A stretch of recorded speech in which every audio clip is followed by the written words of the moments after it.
चीन का सपोर्ट किया तो नहीं मिलेगी अमेरिका में एंट्री। वीजा को लेकर ट्रंप सरकार का बड़ा ऐलान। नमस्कार, मैं हूं आपके साथ ममता तिवारी। आप देख रहे हैं न्यूज़ 18 का डिजिटल प्लेटफॉर्म। अमेरिकी विदेश मंत्री ने गुरुवार को ऐलान किया कि कुछ मध्य अमेरिकी नागरिकों पर नए वीजा प्रतिबंध लगाए जा रहे हैं। उन पर आरोप है कि वे जानबूझकर चीनी कम्युनिस्ट पार्टी सीसीपी के लिए काम कर रहे थे और क्षेत्र में कानून के शासन को कमजोर कर रहे थे। विदेश मंत्रालय की ओर से जारी बयान में किसी व्यक्ति का नाम या प्रभावित देशों का उल्लेख नहीं किया गया, लेकिन रूबियो ने कहा कि जिन लोगों पर ये नियम लागू होंगे उनके परिवारों सहित उन्हें अब अमेरिका में प्रवेश नहीं दिया। रूबियो ने कहा कि संयुक्त राज्य अमेरिका मध्य अमेरिका में चीन के भ्रष्ट प्रभाव को रोकने और उसके कानून को कमजोर करने की कोशिशों को नाकाम करने के लिए प्रतिबद्ध है। इसी कारण ऐसे व्यक्तियों और उनके परिवारों को अब अमेरिका में प्रवेश से वंचित किया जाएगा। ये कदम इमिग्रेशन एंड नेशनलिटी एक्ट की धारा 212A(3)(c) के तहत उठाया गया है और इसके तहत उन पर पाबंदी होगी जो जानबूझकर ऐसी गतिविधियों को अंजाम देते हैं जो क्षेत्र में लोकतांत्रिक ढांचे को कमजोर करती है। चीन ने बढ़ाई अमेरिका की चिंता। रूबियो ने यह भी कहा है कि यह फैसला राष्ट्रपति डोनाल्ड ट्रंप की प्रतिबद्धता को दर्शाता है, जो अमेरिका की आर्थिक समृद्धि और राष्ट्रीय सुरक्षा की रक्षा के लिए हर संभव कदम उठाना चाहते हैं। विशेषज्ञों का मानना है कि यह नीति चीन की मध्य अमेरिका में बढ़ती मौजूदगी को लेकर अमेरिका की बढ़ती चिंता को दिखाती है।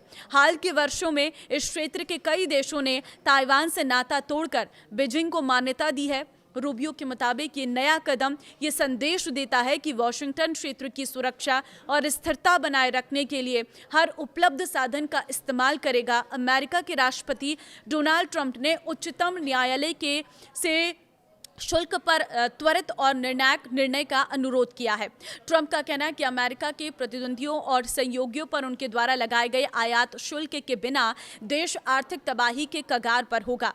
ट्रंप प्रशासन ने उच्चतम न्यायालय में दाखिल दस्तावेजों में जिस तरह आर्थिक तबाही जैसे शब्दों का इस्तेमाल किया है वे बेहद असामान्य है।